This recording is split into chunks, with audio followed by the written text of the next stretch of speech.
Creamer Media's Engineering News and Mining Weekly is speaking to Mike Pio, the head of energy of Nedbank CIB. Engineering News and Mining Weekly would like you to kick off by telling us why Nedbank has chosen to focus on green hydrogen and what role you see green hydrogen playing in the bank's sustainability goals. Excellent. Martin, well, thank you very much and great chatting to you again. So Nedbank has always positioned itself as the green bank, and we have been very actively involved in the renewable energy sector, as you're aware. Over the past 15 years, we have played a major role in lending money to renewable energy projects. The projects have gone through ups and downs, but by and large, the country is procuring a huge amount of renewable energy. But ultimately, to achieve our net zero obligations and our net zero targets that we committed to under the various Paris Accords, we've got to increase the game very, very substantially. So just as an example, to meet our national developer contributor obligations, we need to build somewhere in the region of 30 gigs of new renewable energy between now and 2030. Not a very, very long time. And while we are seeing a very, very buoyant market procuring that energy, the scale at which it's got to ramp up is fairly massive. So green hydrogen and green ammonia presents an opportunity to actually reindustrialize the country, to start creating new channels for industrialization, to actually use the byproducts of the green electrons. We're building the green electrons. Some of that will be used to power our houses, our businesses, etc. But we have a huge amount of land in South Africa. We are procuring renewable energy at very, very good, affordable prices. And we have platinum group metals, which gives us an incredible endowment to be able to do more. So in my personal opinion, we never meet the net zero target pathways without going through a massive transition. We've got to decarbonize old coal-based fire stations, transition them through some other fuel, and come out on the end with a cleaner fuel source. So right now, we think green hydrogen and green ammonia and various other byproducts present that opportunity. Creating platinum fuel cells, for example, we have the metals in South Africa. We have a lot of big industry. We have a massive mining sector that can utilize platinum fuel cell vehicles. And really, I think the opportunity is ours, but it does create this opportunity to meet the climate obligations, but to create jobs and employment while we're going there. So with Nedbank's investment in green hydrogen, what immediate economic benefits do you foresee for South Africa, especially considering the current challenges?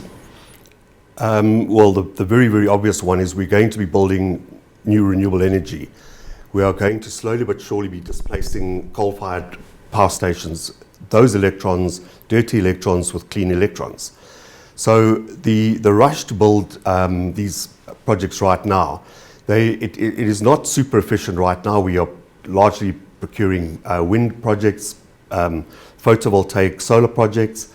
We need batteries in the mix. We need to balance our grid. We need to get those grids sorted out. But then we really need to use those electrons to promote industries.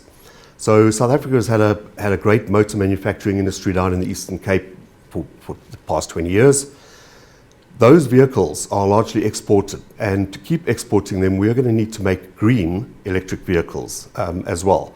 So the potential uses for these green electrons transcends just purely having more power on the grid and more power available. If we want to continuously export fruit products, for example, into Europe, the procurement supply chain needs to be green right through the supply chain. So the heating and the cooling needs to be run off green electrons as well. So the imperatives to actually not just keep us moving forward, but to stop us running backwards, we have to have more green electrons, and we are really seeing the private sector climbing in very, very hard now and procuring on a massive basis. You've mentioned creating new job opportunities through green hydrogen initiatives. What specific skills is the country looking to develop, and how is Nedbank supporting this? Martin, so a much more complicated conversation because the amount of training is massive, but there are a number of massive initiatives underway. This morning's seminar is actually going to be featuring on how some of the industry segments have started creating their own job opportunities. The amount of training and reskilling is absolutely fundamental. So we have a couple of really, really good examples globally where countries like the United Kingdom have created green hydrogen valleys, where you create an area where you bring in green electrons, you create all the supply infrastructure in one area so that multiple industries can tap it.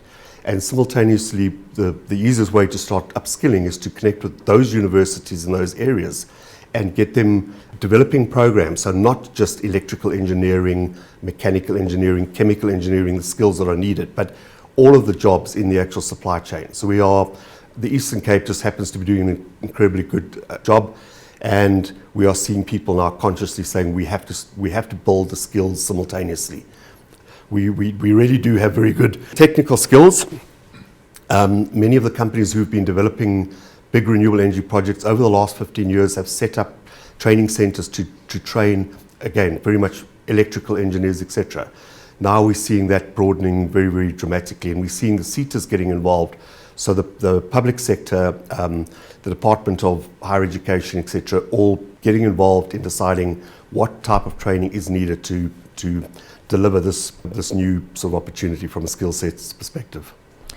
And how do you envisage the switch to green hydrogen benefiting local communities, particularly those reliant on traditional energy sectors? So it's a very long journey as well, because one of the unfortunate consequences of our energy transition is we're going to move away from areas on the Highveld around certain of the coal mining industries where the natural endowments of sun and wind maybe are not as good as in the Eastern Cape, the Northern Cape and the Western Cape. But so those communities are going to have to be reskilled, retrained for newer jobs and possibly being relocated. So it's quite a delicate balance now, but there's sometimes a naive belief that we will just kill those jobs. These new opportunities that I've just discussed, the ability to reindustrialize South Africa should create more jobs that we're going to displace. The issue will be how to do it on a just, fair basis. So the just energy transition is being taken very seriously. It's very hard-coded into the net zero targets of almost every institution that we're dealing with. That it will not just be a switch off on one side and switch on the other side. There's going to have to be a fairly long and hard transformation program to reskill and relocate people into areas so that there's no net job loss. And green hydrogen is seen as a key player in South Africa's reindustrialization. Can you elaborate on how this might transform South Africa's industrial landscape and what sectors could benefit most?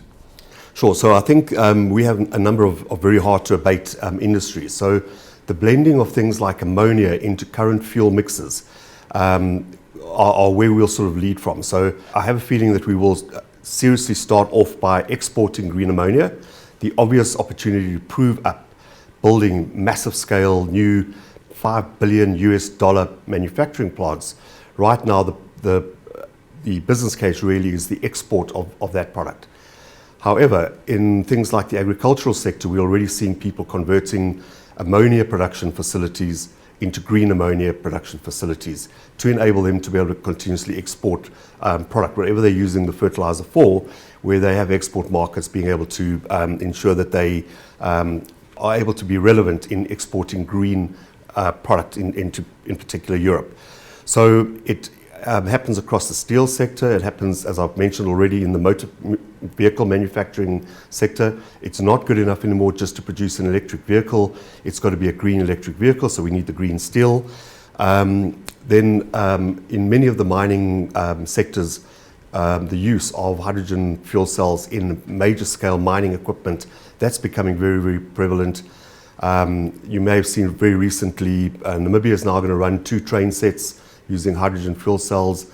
The United Kingdom is running bus systems already using hydrogen fuel cells. So the opportunities are almost limitless, and it's now a case of as it becomes more mainstream, those costs are going to come down and become more generally efficient and acceptable. And what are the biggest hurdles Nedbank anticipates in transitioning from fossil fuels to green hydrogen, and how is the sector planning to scale these hurdles? So the 2 biggest hurdles we we face as a country, not necessarily Nedbank alone, is the transformation of Eskom, the coal-fired power stations, and Sasol, the transformation of its Synfuel business where it burns coal. So the various hydrogen-related products and byproducts present that opportunity right now. There's work that's going to have to happen. As we build more and more renewables, we need to do a huge amount of work on grid strengthening. But again, you've published a lot about the efforts being made now to allow the private sector to finance grid and the work that Eskom's doing to enhance grid.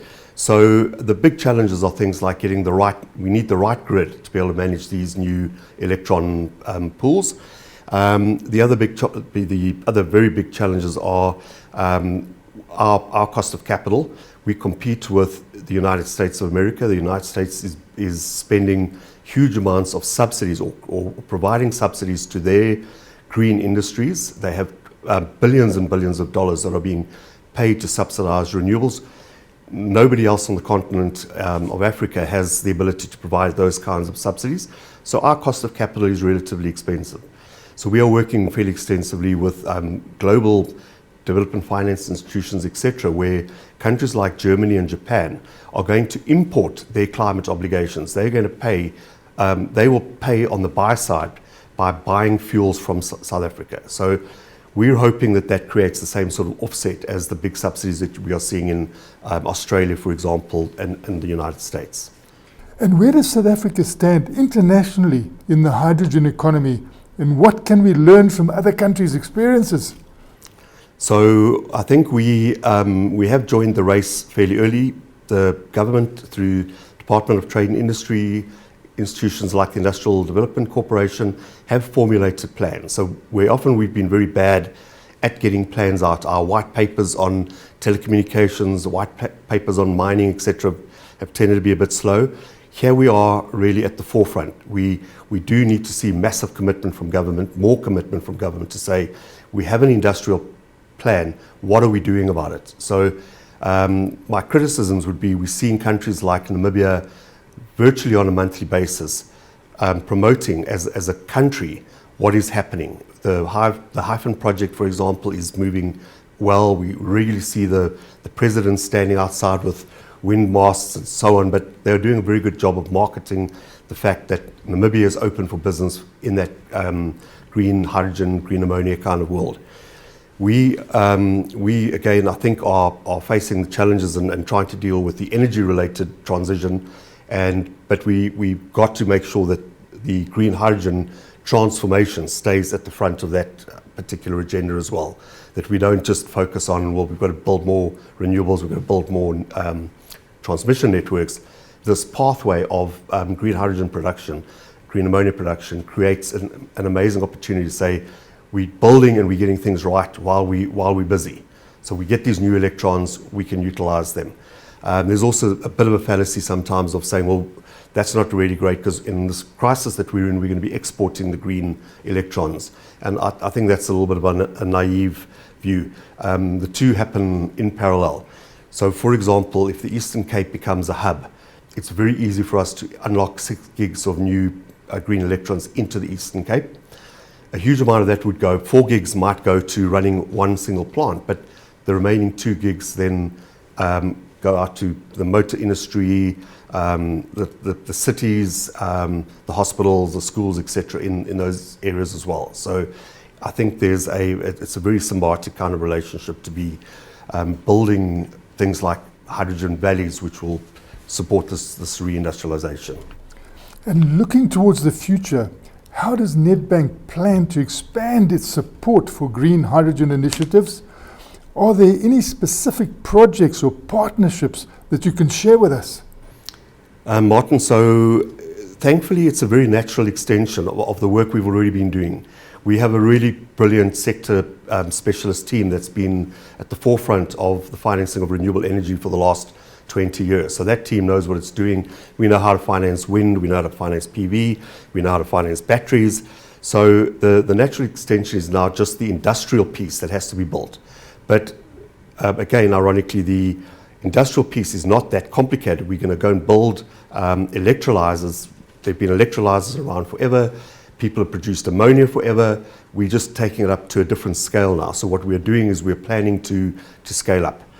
The big difference is that the size and the cost of these big investments is going to be in scales of billions of US dollars.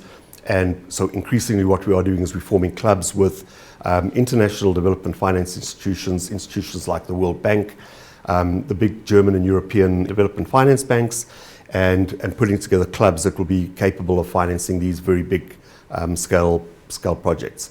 On top of that, of course, we are building the team so that they have the technical skills and knowledge to be able to understand the risks and structuring of these new projects. And finally, Mike, what in your view should be the biggest takeaway from this interview?